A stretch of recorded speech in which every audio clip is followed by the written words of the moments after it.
Hi, Ted. Thanks for making time to see me today. Of course. Congratulations on landing Starling account. Oh, thanks. Actually, I wanted to talk to you about that account. Okay. I know we're all under a lot of stress, but I wanted to chat with you about the impact your team is having on operations. I really am glad you were able to get the account, but the promises you made were pretty aggressive and, in my opinion, unrealistic.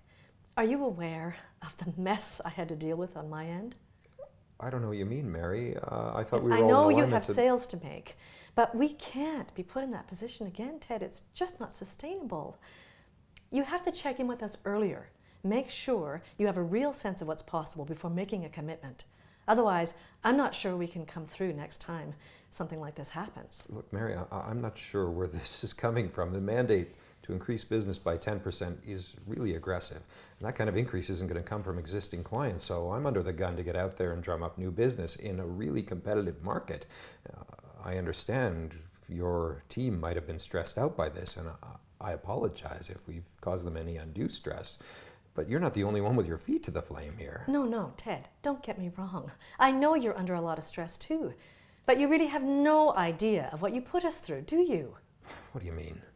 I mean that in order to pull it off, my team had to come in late most evenings and had to work every weekend. Yes, and we did land a big account that we've been working on for 6 months. My people have put blood and sweat into this too. You act like you're the only ones who made any sacrifices. We all have, Mary. Look, I know you're under a lot of pressure to make numbers. I do, really. But that doesn't mean you can make promises and expect us to jump through hoops and work miracles on your behalf. We're the ones left holding the bag. And then you complain and say we make you look bad, and then we put the numbers at risk. Can't you see the position you're putting us in? Look, Mary, you don't understand the realities. There's a tremendous amount of pressure in the market right now with new players, smaller players. They can be more nimble, more aggressive. They can offer better rates and quicker turnaround times than we can. Look, our clients are loyal, but only to a degree. We need to give them what they need in a shorter period of time. Otherwise, we're going to see an erosion in our market share. It's a new world, Mary. Look, I thought you got 2 new people to help accommodate these new requirements. It'll take months to get the new people up to speed, Ted. You know that. And our mandate isn't just to grow revenues. We have to protect our margins too. I had to blow the better part of my overtime budget for the quarter just to support that last piece of work. Overtime alone killed the margin on that sale. Did you think of that before making the commitment? Of course I considered the margins. Sometimes you have to take a small hit to bait the hook to land the big fish. Besides, I expect the organization to be efficient enough to allow us to do what it takes to make ourselves more profitable. If not, the issue isn't our ability to make the sales. Well, in the short term, I need to impose some guidelines for you to pass on to your team. Such as? Until the new people are up to speed, we can't guarantee a turnaround earlier than 6 weeks. If we can get it done earlier, we will.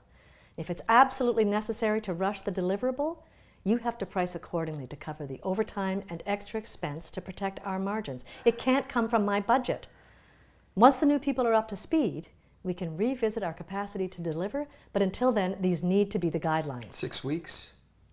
That may be all right for some of our existing clients, but we're not going to get any new business in that way. And pricing at a premium to offer what others can offer as a standard? No, it's just unacceptable. Ted, that's the best I can commit to. We can talk again in 2 months, once the new people are up to speed. Perhaps we can revise the guidelines then. Look, I can't make any promises, Mary. We're under pressure to increase our revenues, and most of the growth needs to be from new business. We can't wait 2 months. I understand the pressure you're under, Ted, but I'm under a lot of pressure too. I'm just letting you know that next time we may not be able to deliver what you need. We will always try to deliver faster than that, but I wouldn't hang my hat on it. Would you please try to pass that along to your sales team? I'll see what I can do, but I can't make any promises. Thanks, Ted.